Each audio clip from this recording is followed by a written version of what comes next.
Eh bien bonjour à toutes et à tous et bienvenue dans cet épisode de Puissance Park qui est sur site pour cette fois-ci et pour la bonne cause. On est actuellement au Puy du Fou et je suis en compagnie donc de Damien. Coucou Damien. Salut Greg. Salut, dis donc tu m'as l'air vachement plus petit, c'est incroyable parce que la perspective fait... T'as vu, j'ai rétréci pendant cette classe verte. Chérie, on a rétréci Damien. Il y a également de l'autre côté notre cher Benjamin. Coucou Ben. Bonjour, salut tout le monde. Je suis en train de cuire actuellement, vous revenez dans 2 minutes, je suis à point. Ouais exactement, là ce qui est bien c'est que vu la dynamique de la caméra, t'es aussi blanc que ton t-shirt. Voilà, donc veuillez m'excuser, hein, je suis en train de cuire, effectivement. Moi ça va, je suis à l'ombre, tranquille, bonjour. Alors Valentin, approche-toi un peu parce que là t'es vraiment en train de t'appuyer sur le plan, sur le cadre de la caméra. Oui, mais si tu parles et tu nous laisses pas faire la mise au point sur la caméra, voilà, parfait. C'est pas grave, voilà, nickel. Donc nous sommes au Puy du Fou, on est au Puy du Fou parce que Et je n'ai pas d'hyperlanceur, faut le préciser. Ouais, donc vous inquiétez, voilà. Heureusement. On ne lui a pas donné l'hyperlanceur pour cette fois. Il fallait qu'on reste un minimum sérieux, donc on a eu l'occasion d'être invité au Puy du Fou. Donc on remercie le service de communication d'avoir permis ces 2 interviews en une possible. Donc ça commence par une première interview du coup que Benjamin tu as pu faire puisque tu es le seul à avoir vu la nouvelle version, enfin pour l'instant en tout cas tu es le seul à avoir vu la nouvelle version du Chevalier de la Table Ronde quoi. Voilà, qui s'appelle l'épée du roi Arthur, la nouveauté 2025 autour de la table pour l'instant, mais cette erreur sera très vite, on va très vite s'en occuper juste après. C'est une petite heure, ouais, à peu voilà près. Une petite heure, donc ouais, on a fait une belle interview avec Mathieu Monroe qui est le responsable scène du spectacle, donc vous allez découvrir ça dans quelques instants, hein, une interview très intéressante sur son métier, son parcours professionnel. Avec des spoilers, attention. Alors oui, pour ceux qui n'ont pas vu la nouvelle version. Tu as raison de le préciser, on va spoil un peu. Il y a quelques infos intéressantes, des anecdotes, donc enfin tout ce que vous aimez dans nos interviews.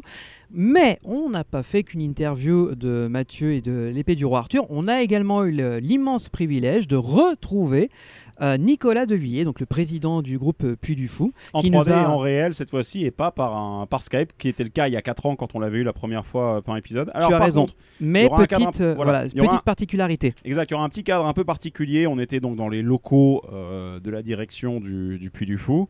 On peut dire que la salle dans laquelle on était envoie du lourd, mais on ne peut pas la montrer. Donc, par contre, cette partie de l'interview sera en audio uniquement. On habillera pour que ce soit intéressant à voir pour vous, bien entendu. Mais voilà, donc attendez-vous à ce que cette seconde partie soit un peu plus statique. Mais en fait, ce qu'on a décidé de faire, c'est sur cet épisode-là, première partie consacrée à la nouveauté, donc l'épée du roi Arthur, et la seconde partie qui sera consacrée un petit peu à l'évolution du Puy du Fou, d'où on est parti il y a 4 ans. Il y a 4-5 ans même. 4-5 ans, où est-ce qu'on va plus ou moins. Il y a pas mal de petites choses qui vont être dites à propos justement du Grand Tour, hein, qui est leur tour ferroviaire dans la France. On parlera un peu de Puy du Fou Espagna qui continue son développement, maintenant qui est bien ouvert, et de 2-3 projets qui mènent en parallèle, et la vision 2030 qui est toujours dans le pipe.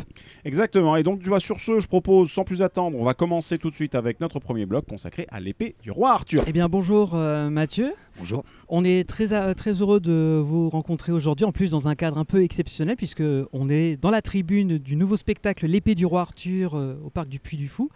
J'ai envie qu'on apprenne un peu à vous connaître. Est-ce que vous pouvez me parler un peu de votre parcours, comment vous êtes entré au Puy du Fou et après tout ce que vous avez fait au sein du parc? Alors moi je suis entré au Puy du Fou en avril 2002, donc ça fait déjà 23 ans. Effectivement, ouais. Un petit peu par hasard, une époque de ma vie où je cherchais un petit peu une nouvelle orientation professionnelle et la proposition du Puy du Fou est tombée. Faisant un petit peu de théâtre de mon côté, je me suis dit pourquoi pas se mêler un petit peu à ce genre de choses. À l'époque, le Puy du Fou, c'est pas ce qu'il était maintenant. C'était quelque chose encore qui était encore naissant, on va dire, même si ça faisait quand même quelques années qu'il existait, mais au niveau de la fréquentation, au niveau des compétences et des capacités qu'on avait, c'était un petit peu naissant. Et depuis toutes ces années-là, moi je suis rentré dans l'équipe du Stadium gallo-romain, dont je fais toujours partie. Donc j'ai commencé par le spectacle qui avait lieu dans l'arène gallo-romaine de l'époque, donc ça s'appelait Gladiateur à l'époque. Et j'ai commencé en étant, comme on dit, même si c'est pas forcément le mot qui va, mais en étant figurant, en étant légionnaire. Et petit à petit, on fait un rôle, 2 rôles. Et puis après, j'ai commencé aussi à m'intéresser un tout petit peu à tout ce qui se passait autour, notamment le travail au niveau des écuries avec les chevaux, où j'ai commencé à participer dès février 2003 au travail des écuries, donc qui m'a amené plus tard par la suite à continuer dans cette voie-là aussi un petit peu avec les écuries.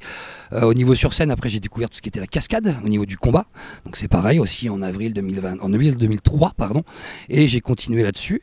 Et ce qui fait que petit à petit, au fil des années, donc j'ai appris aussi tous les arts équestres jusqu'à faire meneur de char dans le spectacle. Ensuite, au niveau des combats, j'ai aussi en parallèle continué là-dessus. Donc j'ai commencé à faire comme on appelle les combattants chrétiens, les combattants gaulois qui font partie du spectacle, et par la suite gladiateurs, et ensuite le rôle principal, le rôle de Damien. Donc ce qui m'a appris ici, et c'est ce que permet le Puy du Fou surtout au niveau des spectacles, c'est d'acquérir beaucoup de compétences et beaucoup de polyvalence, et surtout quand on est acharné, mordu, et quand on a envie, eh bien on progresse, et on progresse justement, entre guillemets comme on dit, on gravit les échelons, même si c'est pas comme ça que je le verrais, parce qu'après comme c'est quelque chose d'artistique, en fait on apprend à prendre des compétences, on les acquiert au fur et à mesure. Donc ça veut dire que vous étiez avec des mentors, des gens qui vous donnaient un peu les ficelles du métier, qui vous expliquaient quels étaient les bons conseils, les bonnes astuces, ou c'est avec l'expérience vous avez forgé votre propre connaissance et après maintenant vous la transmettez? Comment ça se passait à l'époque? C'est un petit peu tout ça. Effectivement, pour commencer, on a besoin qu'on nous mette le pied à l'étrier. On ne peut pas monter à cheval comme ça direct et faire des sauts d'obstacles. Au contraire, il faut des gens qui nous expliquent comment faire les choses, notamment pour les combats, donc des professionnels du combat, également des professionnels qui étaient déjà sur le parc depuis des années, qui connaissaient la formation combat. Donc après, c'est eux qui nous donnent des conseils, qui nous entraînent et qui nous font comprendre les choses. Et pareil au niveau du cheval, et pareil tout ce qui se passe aussi sur scène. Et après, du coup, on acquiert toutes ces compétences-là et puis on les met à notre sauce, entre guillemets. En fait, on essaye aussi, parce que ce qui est bien, c'est qu'on a tous des personnalités différentes. Et moi, c'est ce que j'aime bien aussi sur scène, c'est que chacun mette sa personnalité en avant. Donc après, on n'a pas tous la même façon d'appréhender les choses, on n'a pas tous la même façon de les reproduire non plus. Donc après, c'est pour ça, c'est qu'on apprend aussi nous-mêmes. En fait, on prend nous-mêmes nos compétences et par la suite, bien quand les choses se font, on est aussi là pour les transmettre. Et c'est un peu maintenant ce qu'on fait, après une vingtaine d'années d'expérience justement, à transmettre nos compétences aux saisonniers, en fait, qui arrivent et qui commencent aussi comme moi j'ai commencé il y a 20 ans. D'accord, ok. Donc vous disiez que vous avez commencé Stadium Gallo-Romain, toute cette partie-là. Vous avez fait ensuite d'autres spectacles, vous êtes allé peut-être, si vous parlez de tout ce qui est équestre, vous avez certainement fait à l'époque, avant peut-être la bataille du donjon, ou ce qui est devenu entre-temps le secret de la lance. Vous avez été dessus également? Ouais. Alors j'étais dessus, mais en tant qu'homme à pied. Notamment les rôles d'écuyer. Il y avait aussi un rôle à l'époque qui était parlé qui s'appelle le rôle du maître canonnier. C'était des interludes qui existaient entre tous les tableaux équestres. Après, toute la partie équestre, parce que c'était principalement le fait de mener les chevaux. Donc c'est plus en fait de l'attelage plutôt que monter à cheval. Moi j'ai tout appris au niveau du Stadium Gallo-Romain. Okay. Et après, comme on parlait tout à l'heure de cette polyvalence, j'ai aussi participé à plusieurs spectacles. Donc effectivement, ce qu'on appelait à l'époque la bataille du donjon, qui est devenu le secret de la lance ensuite. Mousquetaire de Richelieu en tant que combattant. Un petit peu les Vikings aussi. Après, il y a pas mal de spectacles. On avait aussi des spectacle en hiver qui s'appelait le Mystère de Noël notamment, donc auquel j'ai participé en tant que rôle principal et aussi en tant que narrateur à une autre époque au spectacle précédent. Également on avait un dîner animé qui s'appelait la Halle Renaissance, donc là c'est pareil, il y avait du combat aussi là-dessus et un petit peu de comédie. Donc voilà, c'est ce que nous apporte le Puy du Fou, de participer à plusieurs spectacles quand on acquiert toutes ces compétences et qu'on est là depuis pas mal d'années. Et c'est ce qui est bien aussi, ça nous permet de voir autre chose. Et après la particularité justement, le fait d'avoir participé aussi, comme on disait tout à l'heure, à d'autres spectacles, notamment les Cheveux à la table ronde qui étaient aussi précédemment. Car en fait c'est l'équipe du Stadium Gallo-Romain qui gère en ce moment 3 spectacles, donc c'est-à-dire le Stadium le Signe du Triomphe, l'Épée du Roi Arthur et les Noces de Feu. Ah d'accord, ok. En fait, c'est cette équipe-là qui participe à ces 3 spectacles-là. Donc, depuis le spectacle, notamment Les Cheveux à la table ronde, a été créé en 2013. Et en 2016, c'est l'équipe du Stadium Gallo-Romain en fait, qui a récupéré la gestion de ce spectacle-là. Et comme il fallait quelqu'un pour s'en occuper, on m'a proposé, est-ce que ça t'intéresse justement de tout ce que tu as appris toutes ces années-là, est-ce que ça t'intéresse justement de prendre en main ce spectacle-là, entre guillemets, avec toute l'équipe qui va intervenir dessus. D'accord, donc ça veut dire que vous êtes arrivé dès la création des Chevaliers de la Table Ronde, ou vous êtes arrivé, ou c'était déjà en place, il y avait déjà une équipe Voilà, c'était déjà en place depuis 2013, c'est l'équipe des Vikings à l'époque, parce que c'est un spectacle en fait ici qui n'a pas d'équipe résidente, on va dire. D'accord. Donc c'est une équipe qui intervient, qui a déjà un grand spectacle à côté, donc auparavant c'était les Vikings pendant 3 saisons. Et ensuite en 2016, c'est l'équipe du Stadium qui a pris le spectacle en main, et donc tout son effectif qui venait participer à ce spectacle-là. Et donc ça veut dire qu'il y a quand même un responsable, on va dire un chef qui chapeaute la scène, donc qui est peut-être responsable du bon fonctionnement des effets techniques, des effets artistiques et tout. Donc c'est ce qu'on vous a demandé de prendre en main, c'est ça à ce moment-là à peu près? Exactement, c'est ce qu'on appelle la coordination, en fait, la coordination du spectacle. Donc moi c'est un petit peu mon rôle, donc ça part de la formation en fait des acteurs sur scène, du respect de la mise en scène qui a été mise au point, mais également les relations avec les équipes techniques qui prennent en charge toute la partie technique, mais aussi également tous les effets spéciaux, spéciaux. On a également tout ce qui est de la partie costume, quelque chose qui est très très important au Puy du Fou, à laquelle on apporte un grand soin. Donc c'est toutes ces relations-là. On a également la relation avec les placeurs, on a les relations aussi des fois avec les fournisseurs aussi qui apportent leur expertise par rapport à tout ce qu'on a besoin de faire ici. En fait, c'est quelque chose de très très vaste, même si ma formation première, ma fonction première, c'est l'artistique en priorité, avec bien sûr tout ce qui se passe sur scène, parce que ça, c'est le résultat que le spectateur voit. Donc il n'y a pas toute la partie cachée, comme je vous dis auparavant, c'est toutes les formations et tout ce qui se passe autour pour la bonne gestion de ce spectacle-là et le bon déroulement des spectacles. Et après, il y a toute la partie qu'on voit, donc la partie de l'iceberg immergé, que là, les spectateurs voient, et nous c'est notre rôle, donc justement, d'apporter, justement, comme on disait tout à l'heure, cette expertise et toute la partie aussi acquisition qu'on a faite depuis pas mal de temps, ce qu'on appelle l'expérience. D'accord. Et ça veut dire donc que quand on devient donc coordinateur sur une scène, on doit respecter un cahier des charges établi, j'imagine, par les créatifs, donc souvent avec Nicolas Devilliers et avec toute l'équipe de la direction. Est-ce que on doit respecter stricto sensu ce qui est demandé, ou on vous propose aussi parfois d'être force de proposition et de dire on a repéré que cet élément-là dans la scène est un peu long, ou alors ce costume est moins adapté. Est-ce qu'on vous donne la voix à améliorer les scènes, les spectacles? C'est exactement ça, vous avez tout résumé. On part effectivement, comme on dit, d'un cahier des charges, donc c'est l'écriture d'un scénario. Après, c'est la mise en place d'une mise en scène, c'est la création des costumes. Donc moi, je parle surtout principalement pour ce spectacle-là, ayant participé justement à la création de ce spectacle-là. On va en parler après. Ouais, exactement, justement. donc effectivement, on a 3 semaines de répétition où Nicolas Devilliers, qui est donc le scénariste et metteur en scène du spectacle, est là présent pendant 3 semaines avec toutes les équipes. Et c'est là où on met en place toute la mise en scène, on met en place en fait tout ce qui va se reproduire. Et après, en ce qui me concerne, mon rôle, c'est de faire respecter cette mise en scène, tout ce qui a été mis en place. Mais effectivement, après, au fur et à mesure, on peut voir des choses qui fonctionnent, des choses qui ne fonctionnent pas, des choses qu'on peut améliorer. Et c'est cette, je ne veux pas dire une liberté, mais c'est ce qui est bien aussi au Puy du Fou, justement, c'est qu'on peut changer ça. Donc après, il y a une confiance qui s'est établie justement par rapport à la direction. On me dit, ok, si toi tu juges que c'est nécessaire et que c'est important et que ça apporte quelque chose, vas-y, au contraire. Et après, on en discute aussi entre nous. Voilà, j'ai une idée, qu'est-ce que tu en penses? Oui, après, on peut l'améliorer. Et c'est pareil aussi la relation avec les acteurs. C'est ce que je préconise aussi de temps en temps, c'est qu'on discute justement s'ils ont des idées, qu'ils veulent apporter quelque chose, car les premiers qui sont concernés par ce qui se passe sur scène, ce sont les acteurs, et c'est eux qui le vivent. Donc forcément, après, ils peuvent arriver, comme on dit, face à des problèmes. Ils nous font retour de ces problèmes-là, et après on essaye de trouver des solutions ensemble. Il n'y a rien de figé dans le temps, ça va être fait comme ci, ça va être fait comme ça. Heureusement, on n'est pas comme ça, et on fait évoluer les choses. Et les acteurs, justement, alors j'imagine qu'il y a beaucoup de saisonniers, des gens qui sont là que pendant la période d'exploitation et qui partent puis reviennent peut-être d'une année à l'autre. Comment est-ce que ça fonctionne, justement? Vous repérez, on va dire, des talents, vous leur dites on aimerait bien que tu reviennes l'année d'après, ou alors on te met même en CDI. Je ne sais pas du tout comment ça fonctionne de ce côté-là. Donc là, on a principalement effectivement le fonctionnement. Donc on a quelques CDI, donc c'est principalement la partie encadrement des équipes. Et ensuite, ce sont des saisonniers qui donc sont là, une grande majorité qui commence dès les répétitions au mois de mars et qui terminent au mois de novembre, quand la saison se termine. Certains aussi font des contrats un peu plus courts, qui viennent en renfort, par exemple pendant l'été, où là justement l'exploitation est beaucoup plus importante, on a besoin de beaucoup plus de monde, donc on a des renforts qui viennent pendant l'été.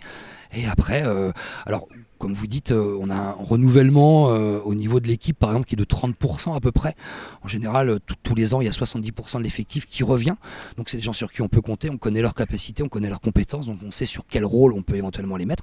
Et après, il y a toute la partie, comme je dis, les 30% qu'il va falloir qu'on forme, qu'il va falloir aussi qu'on apprenne à connaître, et eux aussi vont apprendre à connaître le fonctionnement aussi. Et c'est là-dessus après qu'on essaye de, comme on dit, on met tout ça dans l'entonnoir et on secoue un petit peu, et après il en ressort justement quelque chose qui nous donne des spectacles de qualité et qui tourne bien. J'imagine que quand le comédien revient d'une année à l'autre, forcément, on s'économise la formation, c'est plus rapide pour l'intégration. Exactement. Est-ce que justement ces gens-là qui reviennent d'une année à l'autre, est-ce que pareil, un peu comme vous avez eu l'opportunité de grandir, d'évoluer de scène en scène, puis de prendre de la responsabilité, ces gens-là, on leur dit à un moment donné, bon bah toi t'es peut-être une pépite, on aimerait bien que tu grandisses, tu évolues au sein de l'équipe, ou justement vous êtes un peu sur la réserve en fonction de, vu que c'est des saisonniers, je mets des guillemets saisonniers parce que c'est un peu péjorant certaines fois, mais je trouve qu'ici au contraire ils ont l'air d'être plutôt bien traités. Au contraire, il faut les opportunités, il faut savoir les saisir. On va dire quelqu'un qui s'implique, quelqu'un qui est rigoureux, qui aime ce métier, qui le fait avec passion, qui le fait avec entrain.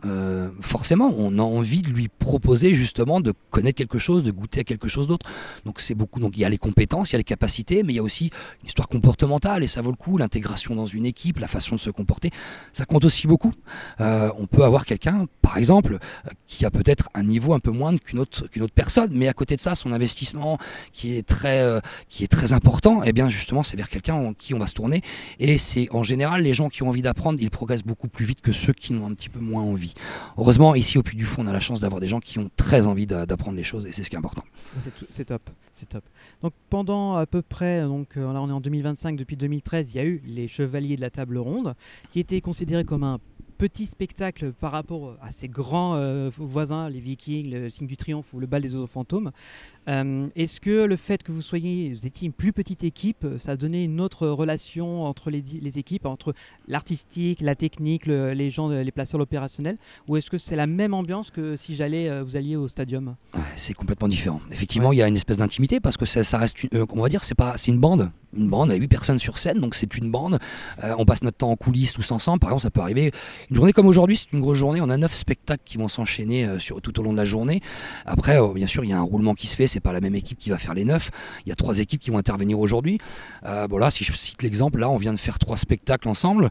Voilà, pendant 4 heures de temps, 4 heures et demie de temps, on passe notre temps tous ensemble à se préparer, à discuter, à être sur scène, à trouver de la connivence. Donc c'est pour ça que ça reste là. En plus, on a une scène qui est très très proche du public. Donc ce qui apporte encore une autre intimité. On a un décor aussi qui est très très proche du public. Donc il y a vraiment un état d'esprit, autant au Chevalier de la Table Ronde auparavant, que ici maintenant à l'Épée du Roi Arthur. Effectivement, on a cette intimité qui se fait à la fois sur scène et à la fois avec le public. Super, alors on va commencer à s'intéresser effectivement à la nouveauté 2025. Gros enjeu, puisque c'est là ce qui a attiré le public cette année, c'est découvrir le remplaçant des Chevaliers de la Table Ronde. Comment ça s'est passé justement, parce que en tant que coordinateur responsable de tout ça, est-ce qu'on vous a impliqué dès les origines en vous disant bon voilà, on t'annonce, c'est la dernière saison des Chevaliers de la Table Ronde, on va passer sur autre chose, il faut que tu viennes avec nous pour qu'on t'explique, ou alors on t'a dit alors en fait je t'explique demain c'est la dernière et on passe sur autre chose. Comment ça s'est fait la transition, comment ça s'est passé? Non, heureusement les choses se passent pas comme ça. Effectivement, en général, au Puy du Fou, et donc là je prends l'exemple de l'Épée du Roi Arthur, un spectacle, on va dire, il apparaît, il sort de terre. Là, c'est le cas de le dire pour ce spectacle-là. Au bout de 3 ans à peu près, donc il y a vraiment 3 ans de préparation auparavant. Ça part de l'écriture, ça part après au début, tout simplement, on prend une feuille blanche et puis dessus on écrit des choses, des idées techniques, des idées de mise en scène, des idées de personnages, des idées d'histoire. Et petit à petit, après, on regroupe tout ça, voir ce qui est possible, ce qui n'est pas possible.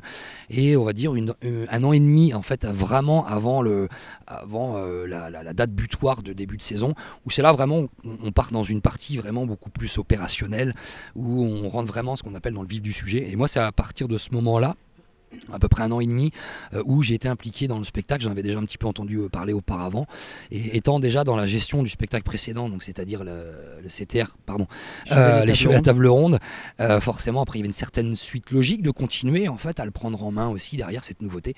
Et donc c'est là que j'étais impliqué, moi surtout principalement dans la partie artistique, et aussi forcément au niveau de l'opérationnel, parce que c'est important aussi après de savoir, on peut créer quelque chose, mais après c'est bien aussi d'avoir ce qu'on appelle les gens de l'opérationnel, dont je fais partie. C'est ceux qui ont la gestion quotidienne, de se dire ok, ça va être possible, ça on va le faire 1000 fois, et peut-être qu'il faut qu'on se pose des questions de comment on va faire les choses, notamment au niveau des costumes, partie intégrante on va dire dans la création des costumes, parce qu'il y a certaines choses, ça va être compliqué, les jours par exemple où il va faire très très chaud, si on met ces costumes là on va avoir très chaud, donc c'est des petites choses comme ça un petit peu partout, ou après justement parce que alors attention avec cette matière là peut-être qu'il ne va pas tenir, là je vous parle des costumes, après je vous parle aussi des gens qui sont sur scène, alors attention, est-ce qu'au niveau des compétences on a les gens qui sont capables de faire ce genre de choses là, est-ce qu'il y aura une grande formation à faire auparavant, enfin c'est tout ce qui tourne en fait autour de ce qui est possible par l'humain, où l'opérationnel en fait a sa place en fait dans la création pour dire ce qui fonctionne, ce qui fonctionne pas. Je prends un exemple tout bête, il y a un moment il y avait un escalier en fait qui était prévu pour la Dame du Lac qui se déplace sur scène, et moi je dis la Dame du Lac elle a une robe qui fait 1m50 d'envergure,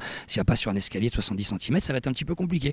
Donc voilà, c'est des petits exemples comme ça où on fait bouger les choses, et quand les choses arrivent après au niveau sur scène, quand on fait les répétitions, on a moins de surprises. On en a toujours, mais on a moins de surprises parce qu'on a essayé d'anticiper ce genre de choses là auparavant.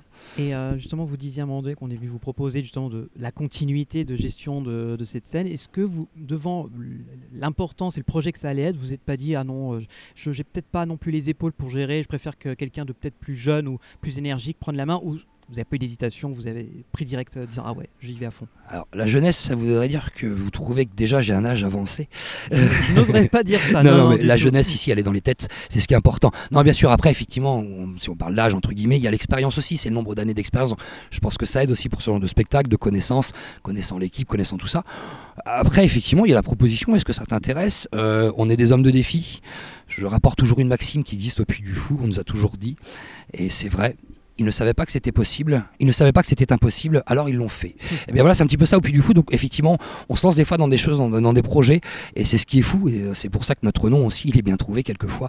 C'est ce qui est fou, c'est qu'on se lance dans des trucs, des fois on a des problèmes, par exemple, on va pas pouvoir aller plus loin, mais il y a des fois justement, on va trouver des solutions. On a eu aussi le coup sur ce spectacle-là, où on s'est retrouvé face à des impasses, et finalement, en réfléchissant, on a trouvé d'autres solutions qui finalement étaient même meilleures que celles qu'on avait imaginées au début. Donc non, il y avait l'excitation de se lancer dans quelque chose de nouveau, au contraire. On avait toute une équipe qui avait très envie de découvrir ça, tout un public aussi, parce qu'il faut savoir aussi qu'on a des habitués, des fidèles, qui ont vu aussi découvrir des nouvelles choses. Donc non, toute l'équipe avait envie de continuer là-dedans et d'essayer de s'investir dans ce projet-là, au contraire, à fond.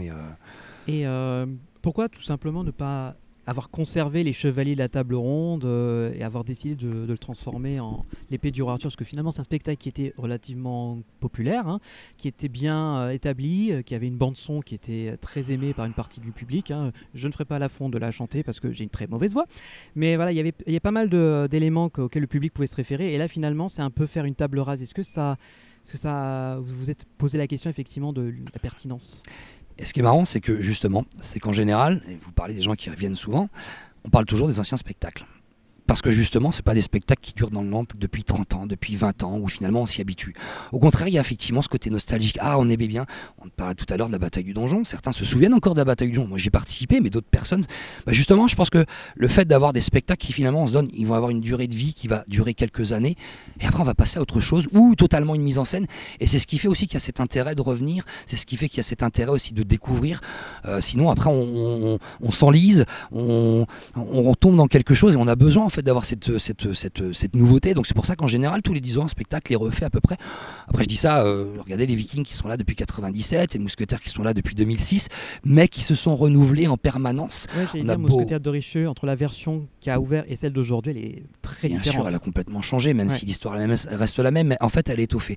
Donc là, le constat se faisait, c'est qu'effectivement c'était un spectacle en fait entre guillemets qui vieillissait, même si je sais pas si c'est le mot qu'il faut qu'on lui donne, qui avait peut-être besoin de trouver quelque chose aussi, parce que maintenant on est aussi dans quand vous pouvez voir les nouveaux spectacles qui sont sortis de terre, ont des choses complètement différentes. Donc c'est pour ça qu'on avait besoin aussi d'emmener les Chevaliers de la Table Ronde dans un univers un petit peu différent.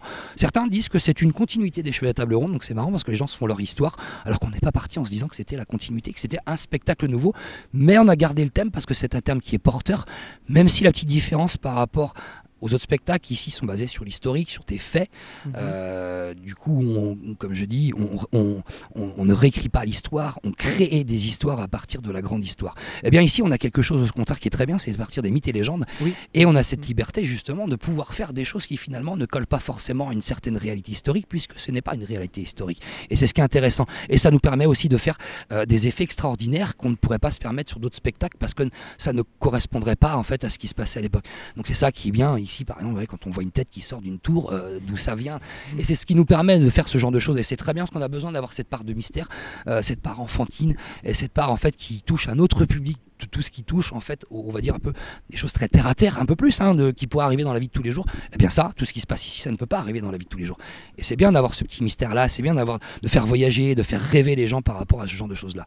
Donc ce genre de spectacle nous permet en fait d'avoir quelque chose où c'est pas une création d'une histoire, on s'invente des trucs et on fait ce qu'on veut. Non, au contraire, parce qu'on a des relations qui sont très fortes. Vous parlez des gens, vous parlez d'Arthur, ils savent tout de suite de quoi on va parler. La table ronde, d'Excalibur, et c'est ça qui est intéressant. Effectivement, je suis d'accord avec vous.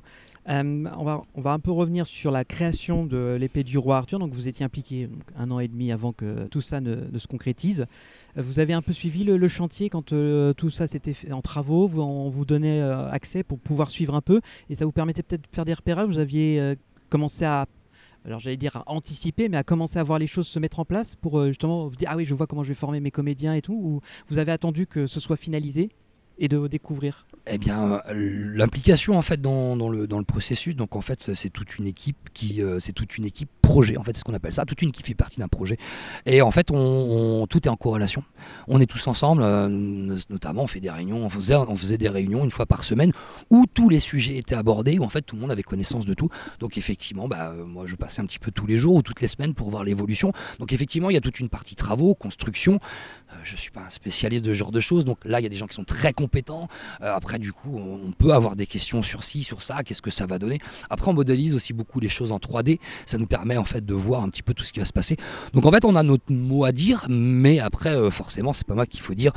Notamment tout ce qui va être une partie métallique, il faudra ce métal là plutôt que ce métal là avec une épaisseur comme ça, bien sûr parce qu'il y a des spécialistes qui le font, Non, bien mais sûr, après voilà, on est au courant de tout, donc on sait après, et c'est plus facile aussi après pour connaître le fonctionnement d'un spectacle et le fonctionnement de toutes les parties techniques, si on sait un petit peu ce qui est en amont.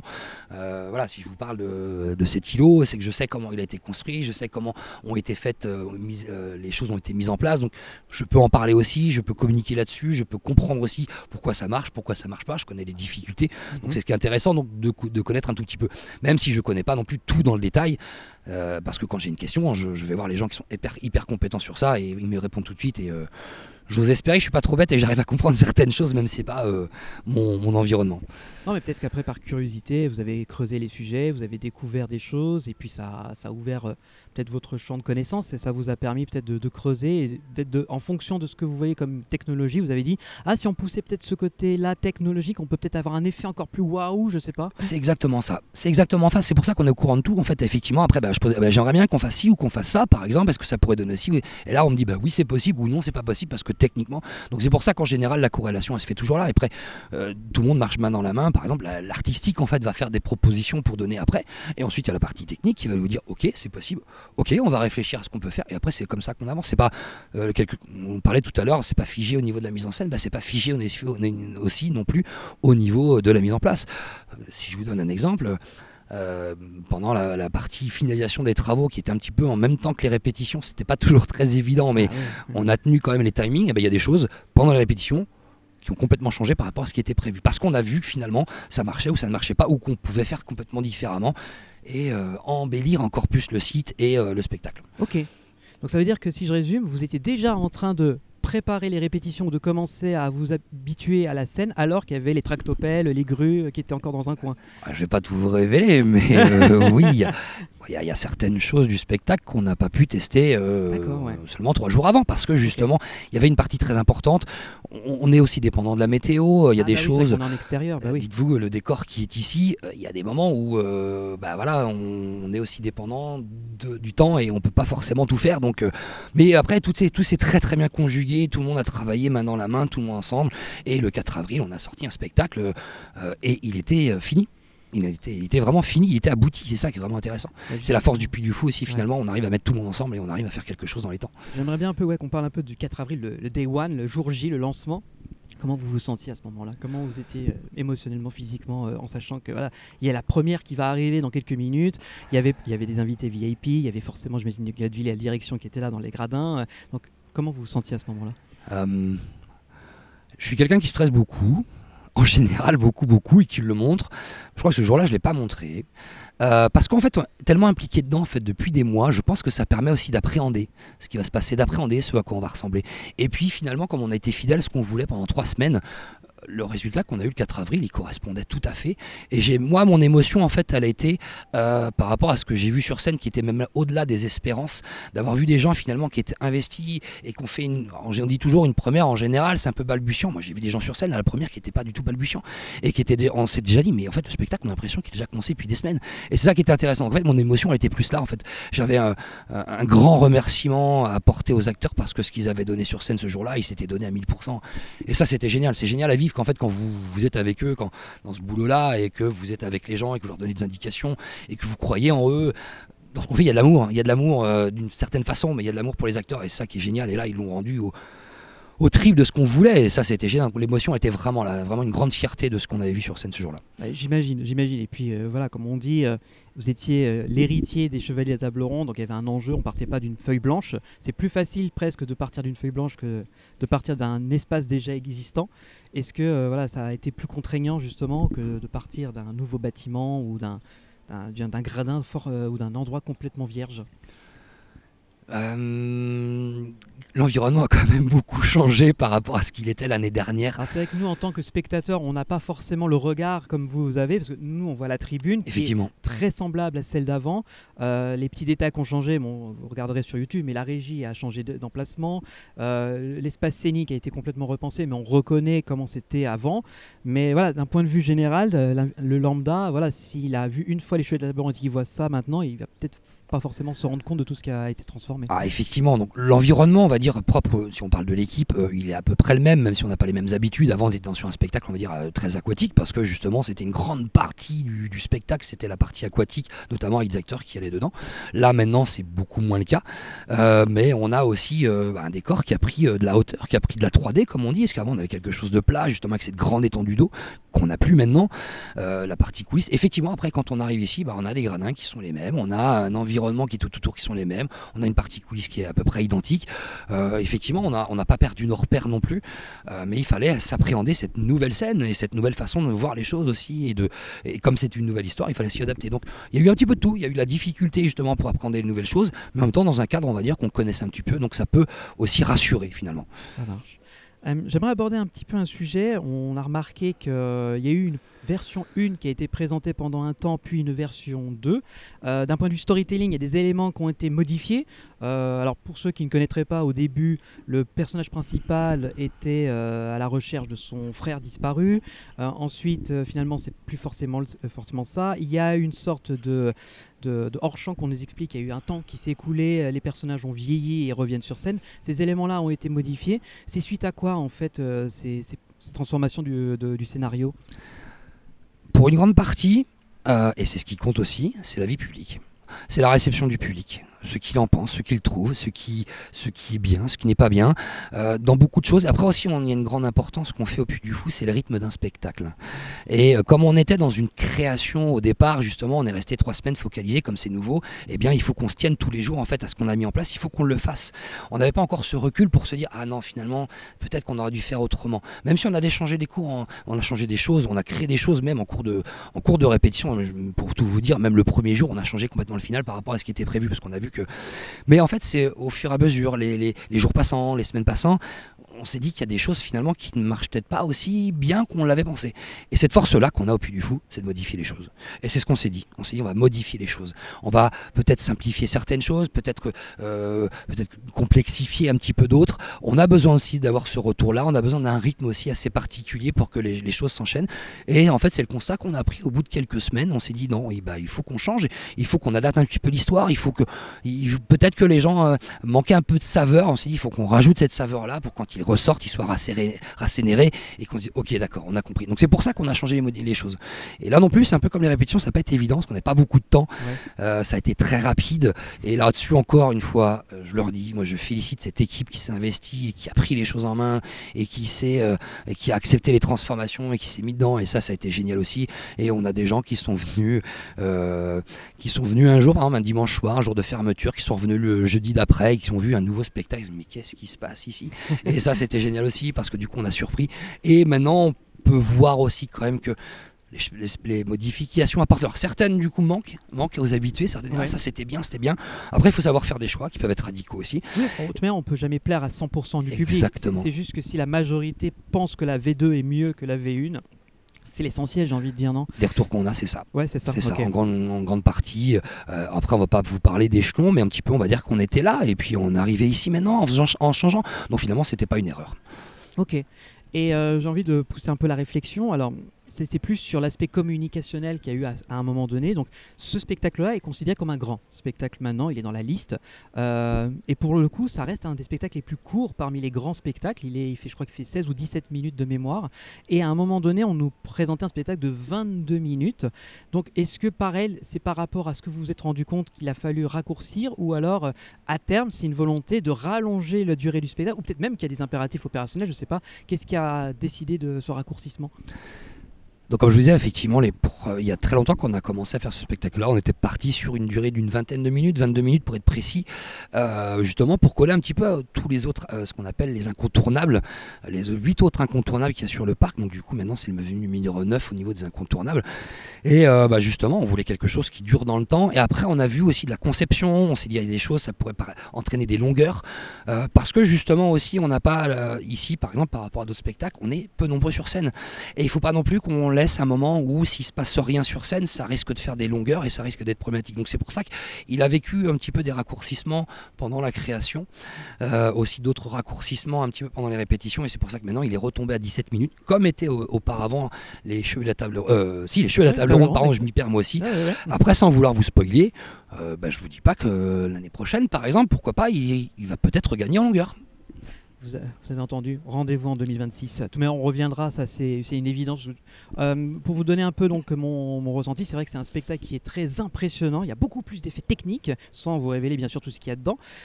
Et on a l'impression effectivement que c'est un effet qui a été recherché. Est-ce que ces technicités supplémentaires engendrent des risques supplémentaires peut-être de panne, peut-être avec le climat? Est-ce que ça aussi, vous en êtes conscient? Ah mais complètement. Plus vous mettez de technique, plus vous prenez des risques entre guillemets, qu'on ait des soucis. Mais ça, c'est des choses qui sont aussi mesurées en avant. Ouais. C'est aussi des choses qui sont mesurées en avant. Quand on fait la conception, on se dit ok, tel matériau, on sait que ça peut durer comme ça dans le temps. On sait que du coup, bon, si on veut, là pour rien vous cacher, c'est un spectacle qu'on va faire à peu près 1000 fois dans la saison. Ouais. Donc on s'est dit que par exemple, il y a telle machinerie, elle doit fonctionner 1000 fois minimum, sans compter les répétitions, les formations, sans compter les mises en route du matin en fait, ou le matin par exemple, pour rien vous cacher. On teste toutes les parties techniques parce qu'on en a beaucoup besoin pour savoir que ça fonctionne. Donc il faut savoir que les choses, on sait que dans le temps, elles doivent fonctionner. Donc ça, c'est pris en amont. Et forcément, on se pose beaucoup ce genre de questions auparavant. J'aurais une petite dernière question pour finir tout ça. Est-ce que vous êtes fiers de ce nouveau spectacle et est-ce que vous avez un message à faire passer à notre public et au public en général vis-à-vis de ce spectacle? Je suis quelqu'un, pardon, hein, je parle de moi, je suis quelqu'un qui est très exigeant et qui est toujours insatisfait. Donc je vais vous dire, je sais qu'on peut toujours faire mieux. Tous les jours on peut faire mieux, sur beaucoup de choses on peut faire mieux. Mais après effectivement une grande satisfaction d'avoir pris quelque chose, une grande nouveauté qui finalement, il y a eu très peu de temps pour la concevoir, très peu de temps pour la prendre en main. Et finalement, comme je vous ai dit, dès le premier jour, on avait quelque chose d'abouti, qui est toujours quelque chose d'abouti maintenant. Donc oui, la grande fierté, c'est de voir des gens s'épanouir sur scène, c'est d'avoir les réactions des gens. Moi je mets beaucoup l'humain en avant et beaucoup de choses qui ressortent ici quand les gens viennent me voir, c'est qu'ils disent waouh, bravo, les mecs sur scène, les filles sur scène, les acteurs sur scène, ils sont super. Et moi, c'est ce qui compte énormément et c'est le message que je leur apporte derrière. Soyez fiers de ce que vous faites, ne doutez pas parce que ce que vous faites, ça plaît aux gens. Et c'est ça qui est le plus important. Et moi, c'est ce qui compte. Et comme c'est eux qui le font vivre, forcément, moi, c'est la plus grande fierté que j'ai ici, c'est le comportement des acteurs sur scène. Merci beaucoup, Mathieu. Bon courage pour la continuité de la saison 2025. Alors, pour la petite anecdote, aujourd'hui on est sur la journée la plus chargée de l'année. Oui. Donc bon courage aux équipes qui vont continuer parce qu'il y a encore plein de représentations et puis jusqu'à la fin de saison. Quant à nous, on sera impatients de revenir et puis alors, il y a une partie de l'équipe qui n'a pas encore vu le spectacle, qui va le voir cet après-midi, donc j'espère qu'ils vont bien aimer. En tout cas, merci du temps que vous nous avez accordé. Avec grand plaisir. Avec grand plaisir, et puis bon courage et puis bonne continuation. Et puis peut-être à l'année prochaine, alors si jamais je serai content de vous réaccueillir, c'est à nouveau s'il y a besoin. Avec grand plaisir, on reviendra. Eh bien, nous revoilà en direct, en légiféré direct du Puy du Fou. Directement différé, ouais. On espère que vous avez appris plein de trucs dans cette interview pour ceux qui l'ont regardé. En tout cas, Benjamin, tu as passé un bon moment, toi, à poser des questions, non? Ah ouais, c'était très intéressant. On a même débordé sur le timing qui nous avait été offert. Le cadre était pas trop dégueulasse quand même. T'étais tout seul dans les gradins avec toute la scène, rien que pour toi. Non, en plus, bonus, t'as plus besoin de carte point soleil là pour le coup. Là, d'ailleurs, là, je vous informe, ceux qui veulent une cuisson à point, ça y est, c'est prêt pour vous. En fait, c'est ça, c'est que Benji aujourd'hui, il attire le soleil. C'est-à-dire que là, on est tous à l'ombre sauf lui. T'étais où en juillet? C'est l'élu. J'étais en vacances. Non, même pas. C'est ça, exactement. J'aurais bien aimé. Donc du coup, pour ce premier bloc, c'est bon. Maintenant, passons à la seconde partie qu'on vous a teasée en introduction, c'est-à-dire l'interview le Big Boss, Nicolas Devilliers, le Big Boss. Et puis interview qui fait suite justement à celle qu'on avait fait il y a 5 ans maintenant, que vous pouvez retrouver parce qu'on l'a remise en version cutée du coup, parce qu'on avait dû l'enlever à l'époque. Donc là, vous pouvez la retrouver dans son intégralité quasiment. Comme ça, vous pouvez jeter un petit coup d'œil à la vidéo qui est en lien dans la description et puis ça peut peut-être apparaître sur YouTube. Je précise, quand on le dit comme ça, on ne l'a pas retiré pour des raisons. Le Puy du Fou n'a pas demandé de la retirer. Hein. C'était pour d'autres raisons. Hein, Oui, voilà. évidemment. La fiche communauté sur YouTube. Voilà, et donc ça fait un peu suite à ça, et on rebondit en fait sur des choses qu'il nous avait dit à l'époque. Et d'ailleurs, même lui, il a dit c'est plutôt cool parce que moi, j'ai justement le feedback de l'époque, et puis vous avez vu qu'en fait, avec tout ce temps, il y a des choses qui ont été réalisées, d'autres qui sont toujours en cours, d'autres non. Donc voilà, c'est normal, ça fait partie des aléas du business des parcs d'attractions, de cette industrie. Donc voilà, vous allez en savoir un petit peu plus dans la prochaine partie du coup de notre épisode. Tout de suite. Bonjour Monsieur Nevier, Nicolas, ravi de vous retrouver pour cette deuxième interview. Donc ça va faire à peu près 4 ans qu'on s'était parlé la dernière fois. À l'époque, le parc sortait de la crise Covid, il y avait tout un tas de projets qui étaient lancés tout azimut. Alors, sans tous les lister, il y avait entre autres le Mime et l'étoile qui allait bientôt arriver, le jeu vidéo La quête d'Excalibur, il y allait avoir le Grand Tour, donc toujours en projet actuellement, le film Vaincre ou mourir sur l'histoire d'Athanase Charrette, l'ouverture de Saga Shanghai, bientôt normalement si tout va bien un projet aux USA et possiblement en Grande-Bretagne, et donc cette année en 2025, l'épée du roi Arthur.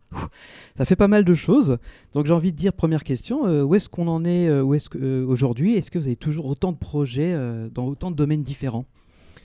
Écoutez, bonjour d'abord. Et oui, en effet, vous voyez, c'est amusant de revoir une liste 5 ans plus tard, parce qu'on s'aperçoit qu'on a à peu près accompli tous nos rêves. Je dis à peu près parce que vous savez, comme toute entreprise et comme tout entrepreneur, il y a des rêves qu'on peut parfois ne pas réaliser, il y a des rêves qui parfois restent à quai. Mais notre force au Puy du Fou, c'est qu'on a toujours considéré qu'aucun projet n'est abandonné. En fait, on va en permanence considérer que le projet est en vie tant qu'on ne l'a pas réalisé. Voilà. Et donc, ça prend parfois du temps, mais en effet, que de chemin parcouru, puisque depuis notre dernière conversation, nous avons ouvert le Mime et l'étoile, qui a obtenu, vous savez, des prix en plus à l'international et qui est aujourd'hui un des spectacles préférés, si ce n'est le spectacle favori de nos visiteurs. Nous avons ouvert Puy du Fou Espagna, et qui est aujourd'hui un parc qui accueille déjà 1,5 million de visiteurs et qui ne cesse de progresser en termes de fréquentation, c'est-à-dire de nombre de visiteurs. Nous avons en effet lancé notre chasse au trésor Excalibur. Nous avons ouvert un nouveau spectacle, l'épée du roi Arthur, aussi en 2025. Nous avons aussi ouvert des nouveaux hôtels. Ça, c'était pas mentionné dans la liste du Père Noël, mais enfin, en tout cas, c'est aussi dans les projets que nous avons développés. Et puis nous avons ouvert effectivement notre spectacle en Chine. Nous avons depuis aussi prolongé notre aventure aux Pays-Bas, notre aventure internationale. Et puis nous sommes déjà en train de préparer les projets suivants. Voilà. Donc, la liste, disons, des désirs et des rêves est à peu près cochée, sans doute. Je ne sais pas si elle est à 100%, mais en tout cas, elle est assez bien remplie. Elle est déjà bien remplie. Après, il y a des projets qui ont, comme vous l'avez dit, été un franc succès. Il y en a d'autres qui mettent plus de temps. On sait que le Grand Tour, sur qui ce était sujet-là, déjà évoqué à l'époque, qui est plus compliqué à mettre en place. Parce que forcément, faire rouler un train, c'est beaucoup plus compliqué en termes de logistique, d'organisation et plein de choses autour. Il y a eu pas seulement, je peux vous expliquer si vous voulez. Avec grand plaisir. Ouais. En fait, le Grand Tour, c'est un rêve un peu fou qui est celui de construire véritablement un train 1900. Donc belle époque, vous voyez, c'est les années 1900-1914, c'est vraiment la période faste du train, c'est l'âge d'or du train. Et c'est le train qui nous fait rêver, c'est celui qu'on retrouve dans les grands films, au cinéma, y compris dans les films les plus récents, c'est celui qu'on retrouve dans tous les romans. Et c'est celui qui a construit finalement dans nos esprits une sorte d'imaginaire assez incroyable. Donc c'est ce train-là qu'on veut retrouver. Donc un peu dans l'esprit d'un Orient Express. C'est ça, ouais. Exactement. L'Orient Express, c'est un train qui a inauguré dans les années 1870, à la fin des années 1870, si je ne me trompe pas, ou vraiment au tout début des années 1880. Donc vous voyez, on est vraiment au moment du décollage, j'allais dire, de ces trains qui ne sont plus considérés comme seulement des objets utiles pour se déplacer et pour transporter des marchandises, mais qui viennent transporter des voyageurs et de manière confortable. Et cette idée, elle est née au 19e de ce constat que les trains étaient peu confortables. Et donc, l'Orient Express est né de cette idée-là. Et puis, derrière lui, il y a eu toute une lignée de trains de très grand confort qui sont autant de petits écrins de boîtes à bijoux dans lesquels on voyage. Et nous avons conçu une sorte de théâtre, c'est-à-dire qu'on entre dans notre train comme on entrerait au théâtre, puisqu'évidemment tout le train a sa décoration typique de 1900, mais avec le confort moderne, bien entendu. Et c'est là qu'est l'enjeu. L'enjeu, c'est qu'on parle avec des administrations françaises extrêmement compétentes et vraiment très, très actives à nos côtés pour nous accompagner dans ce projet, parce que ça n'est pas du tout ce qu'on pourrait croire ou ce qu'on pourrait chercher à caricaturer d'une administration qui serait trop lente, etc. Pas du tout. Nous, on est face à une administration qui est vraiment très réactive, celle qui concerne donc le monde ferroviaire, et qui nous dit, voilà, il faut qu'on vous accompagne, mais dans quelque chose qui est complètement nouveau pour nous, comme pour vous. C'est-à-dire que, comme l'administration, d'une certaine façon, nous découvrons un certain nombre de nouveaux textes de loi qui sont très récents, qui permettent à la concurrence privée que nous sommes de rouler sur un rail qui est celui de la France, le rail français, qui est un rail public. Et donc, depuis 2021, c'est la première fois que la loi permet que la SNCF ne soit pas exclusivement la compagnie ferroviaire française. Et donc, de là, on avance dans les arcanes, dans le labyrinthe juridique assez complexe qui nous est imposé par la loi pour construire ce train.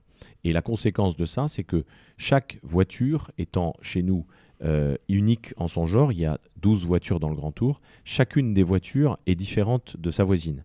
Parce qu'il y a la voiture cuisine, parce qu'il y a une voiture technique, parce qu'il y a des voitures avec des grandes cabines, parce qu'il y a des voitures avec des petites cabines, parce qu'il y a des voitures avec des cabines pour les personnes handicapées, etc., etc. Il y a la voiture restaurant, la voiture bar, j'en passe. Et tout ça fait un projet d'une complexité telle que chaque voiture doit être homologuée, et que ça prend des mois d'homologuer une voiture. Donc lorsque vous avez homologué une voiture, derrière il faut homologuer la suivante. Et ça ne se fait pas forcément en même temps. Donc ça, c'est ce qui a évidemment concouru, j'allais dire, à décaler le projet dans le temps. Mais voyez, le vrai entrepreneur, qui est typiquement l'âme puy-folaise que nous avons ici au Puy du Fou, c'est celui qui se dit « je ne me décourage jamais, je n'abandonne jamais quand je sens que l'idée est la bonne ».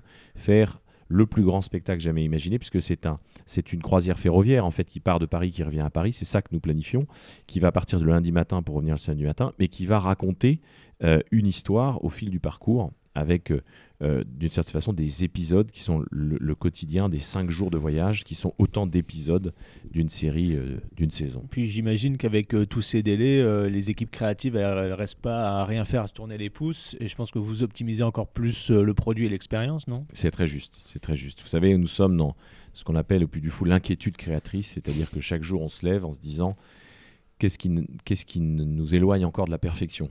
Et la perfection, c'est comme une carotte pour l'âne. Oui, moi, j'ai le sentiment d'être un âne qui court derrière sa carotte avec vous savez, la canne à pêche. Carotte créative. Et en fait, on est là derrière cette carotte inatteignable. On ne l'atteindra jamais, puisqu'en fait, on ne sait pas qu'il y a quelqu'un qui porte la canne à pêche de la carotte. Donc, d'une certaine façon, la perfection, elle est une...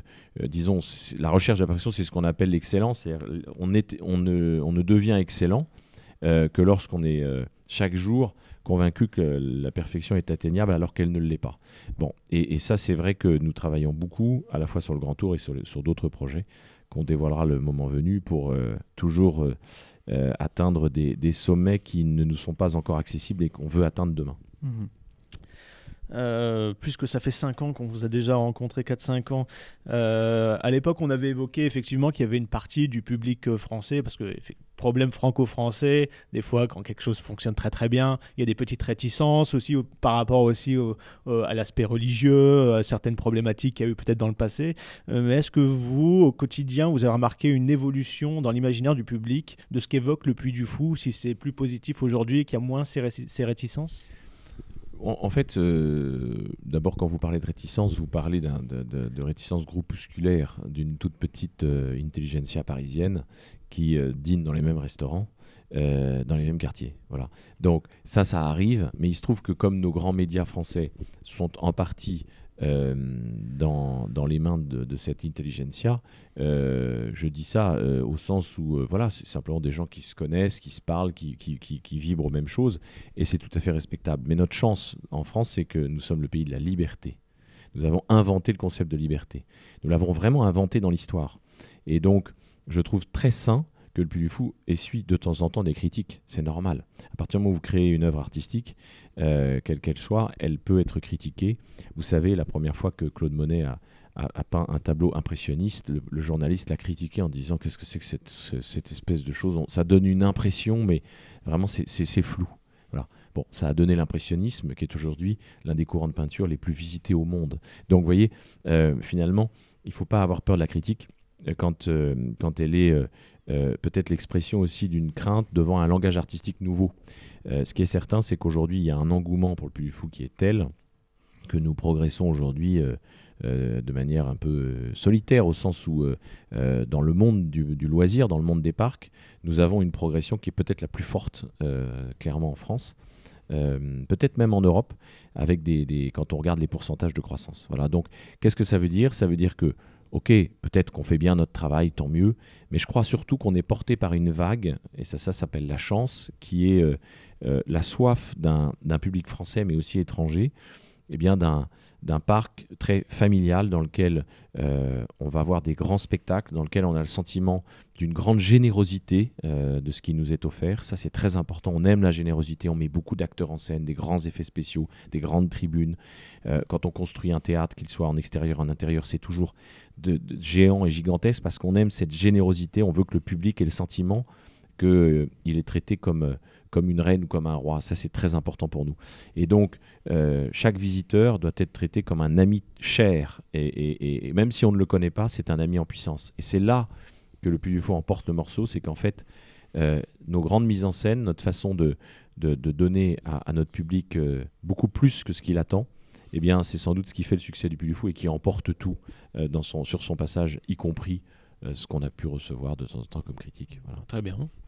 Mais vous savez, quand la cérémonie des JO de 2024 est sortie, elle a essuyé énormément de critiques. Oui. Énormément de critiques. Et j'ai envie de dire, c'est très sain, c'est bien. Ça veut dire qu'on est un pays libre et qu'on peut critiquer, y compris dans notre propre pays, Dieu merci, ce que font les autres. Vous voyez, donc moi, mon sujet, c'est pas de dire, tiens, pourquoi le Puy du Fou serait critiqué. Toute initiative est critiquée, spécialement en France, où nous avons cette liberté de ton et de parole, c'est formidable. Puis bon, après, des fois, c'est vrai que faire des choses un peu clivantes, pas forcément de façon volontaire, mais cette réaction-là, vaut mieux que ça en suscite une que rien du tout. Ouais, mais vous savez, le Puy du Fou, en fait, il traite avec une matière qui est la matière historique française, et cette matière-là, aujourd'hui, dans notre pays, il est de bon ton de la salir, de vouloir l'oublier, de vouloir la dissimuler, d'en faire table rase, c'est-à-dire d'expliquer la France n'a pas de passé, la France n'a pas d'histoire, la France n'a pas de racines, la France est née il y a un instant, c'est même pas la France est née en telle année, la France n'est même pas née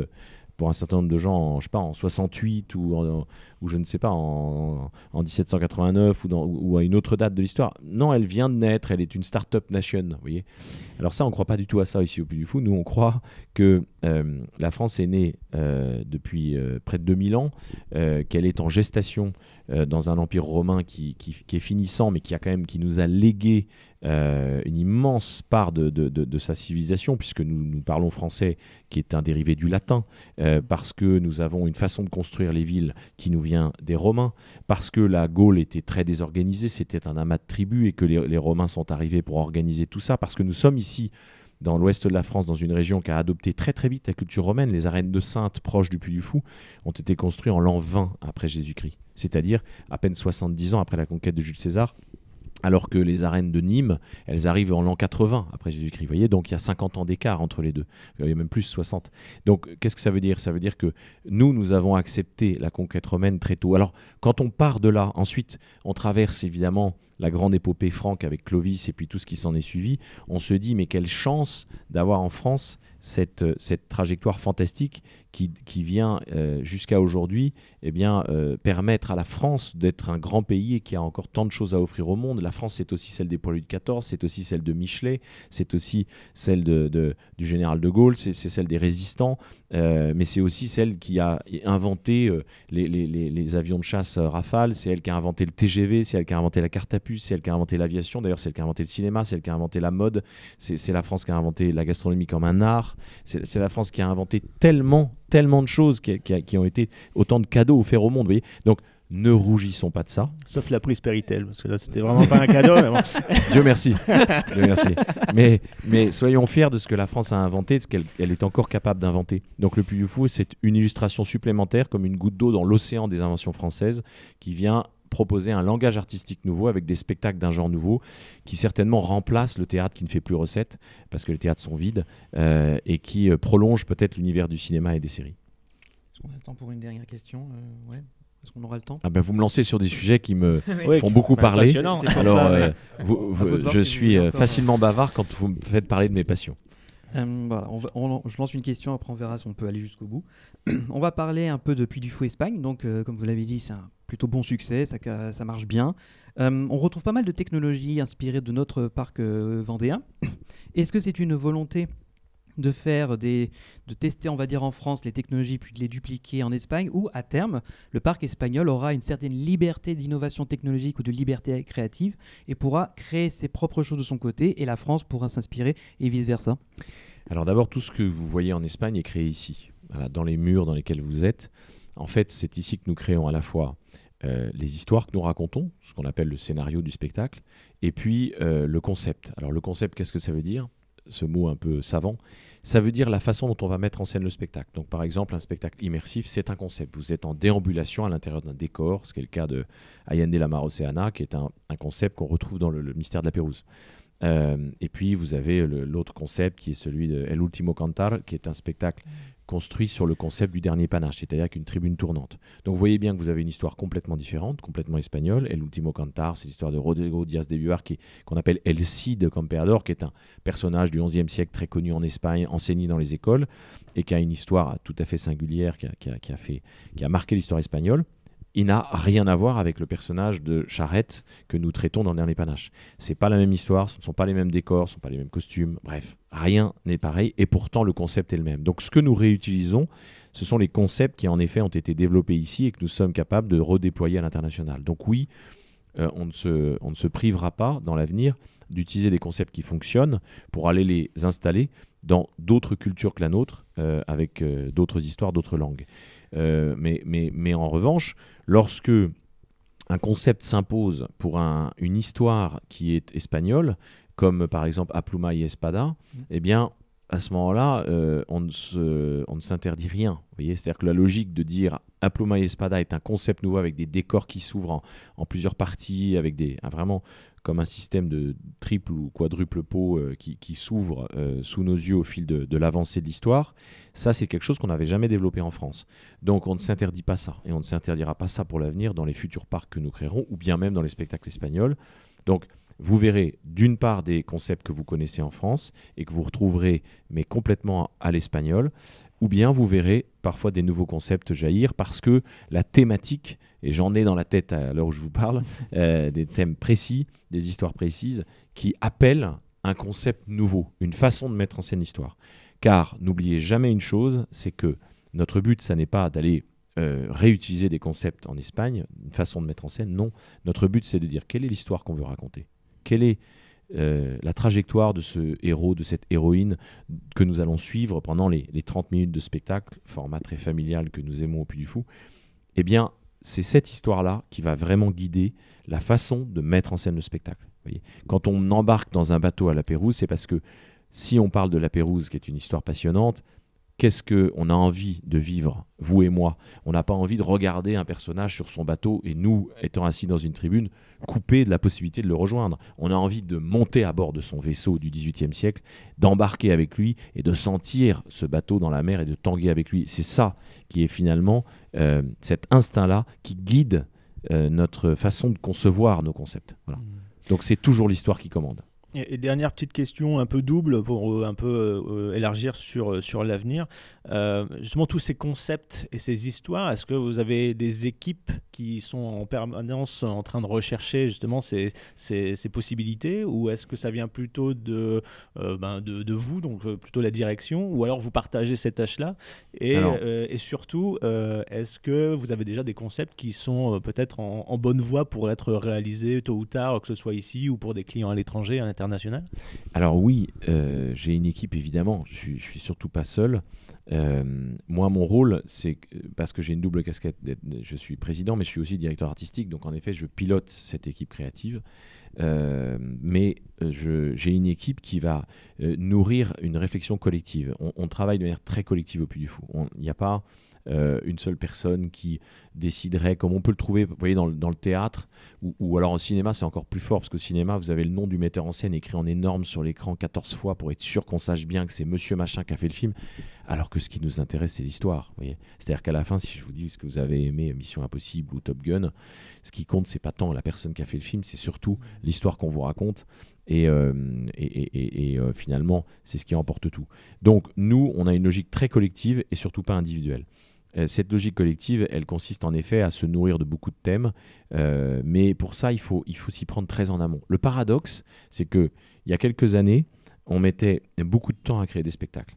Ensuite, on s'est organisé, on a construit une méthode de création qui est vraiment complètement made in Puy du Fou, si je puis dire. Et qui est limite trop efficace peut-être aujourd'hui. Alors, c'est pas qu'elle est trop efficace, mais en tout cas, elle nous permet d'aller produire le spectacle de manière rapide et efficace. Donc, on est capable de produire en un temps plus court qu'avant, parce qu'on est structuré pour ça. Produire, ça ne veut pas dire concevoir. Vous savez, il y a 3 métiers clés dans notre métier.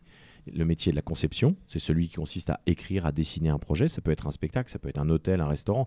C'est faire les plans en fait du projet. Donc si c'est un spectacle, il faut écrire une histoire, comment l'histoire va se dérouler. On écrit vraiment avec des mots, ça s'appelle un scénario. On écrit la mise en scène du spectacle, comment ça va se produire. Finalement, le concept est défini dans le scénario. Donc est-ce que c'est un concept de déambulation? Est-ce que c'est une tribune qui tourne? Est-ce que c'est un autre concept comme le Mime et l'Étoile par exemple avec le décor qui bouge? Et ensuite, on va, à partir de cette conception et des plans qui ont été tirés en 2D puis en 3D, en 3 dimensions de ce scénario, on va passer à la production. Vous voyez, mais la production, elle est capable d'être très rapide maintenant. Et puis ensuite, vous avez évidemment l'opération, qui est le 3e métier, qui consiste à faire vivre le spectacle tous les jours avec nos acteurs, nos techniciens. Mais le premier métier, par contre, prend de plus en plus de temps. Pourquoi? Parce qu'on se donne le temps. Non pas qu'on en a besoin en soi pour écrire, etc., mais parce qu'on considère que plus on va mûrir un projet, vous me passez le mot maturer, faire maturer, vous voyez, au sens faire mûrir ce projet longtemps dans notre esprit, plus c'est comme un bon vin, plus il va se bonifier finalement. Et donc, à l'heure où je vous parle, je lis beaucoup de livres, je profite de l'été sur des thématiques qui sont celles qui verront le jour en 2030-32, vous voyez, pour des spectacles qui seront présentés au public en 2030, 31, 32. Je suis en ce moment en train de lire des choses qui vont me nourrir. Et mon équipe avec moi se nourrit de ça pour que vraiment on puisse être tous au diapason sur la connaissance de la thématique. Et à partir de là, vont naître sur la table des premiers concepts qui vont être la façon de mettre en scène. Tout dépend du thème. Oui, tout dépend du thème. Si vous racontez l'histoire d'un marin ou si vous racontez l'histoire d'un coureur de fond, c'est pas le même concept parce que ça sera pas la même mise en scène. C'est pour ça que je disais, alors quand je disais trop efficace, c'est dans le sens où peut-être que vous auriez plein de projets que certains peuvent pas se réaliser parce qu'il y a des choix à faire. Oui. Mais bon, après, comme on peut retrouver cette phrase dans un spectacle, c'est rien ne se perd jamais. Je suppose que des fois des idées sont récupérées d'un concept à l'autre. Exactement. Rien ne se perd jamais. Vous savez, il faut avoir 10 idées par jour dans notre métier et savoir et vous les portez toutes avec passion. Ça, c'est le cœur qui parle. 10 idées passionnées et passionnantes. Et sur les 10 idées, vous savez qu'il y en a 9 qui vont aller à la poubelle. Il n'y en a qu'une qui verra le jour. Et ça, c'est la raison qui prend le relais. C'est-à-dire qu'à un moment donné, sur les 10 idées, il y en a 9 qui sont pas faisables dans le temps imparti, qui coûtent trop cher, qui n'ont pas de sens dans le temps long, qui en fait ne rencontrera pas leur public. Enfin bref, qui ont de toute façon un de ces défauts ou tous les défauts et qui vont être jetés à la poubelle. Voilà. Et ça, c'est le métier créatif. C'est la joie du métier créatif, c'est de porter 10 idées avec passion chaque matin. Et la difficulté du métier créatif, c'est de savoir que le soir, il y en a 9 qui seront à la poubelle. Eh bien, bon courage pour tous ces sacrifices et puis bonne continuation. Merci à vous. Merci de nous avoir laissé un petit peu de temps avec vous aujourd'hui. Merci beaucoup. Avec votre agenda chargé, donc au plaisir en tout cas et bonne continuation. À très vite. Merci à vous. Merci, au revoir. Et voilà, retour sur la terrasse du Rendez-vous des Ventres-Fins en plein cœur du parc. On espère que cette interview avec Nicolas Devilliers vous a plu. C'était un très bon moment pour nous en tout cas. Hein. Magique, hein. Même si moi je suis pas dedans. c'est pas Ouais, grave. mais t'as Si, on participé, était- t'étais là. On était à côté, on était en backstage.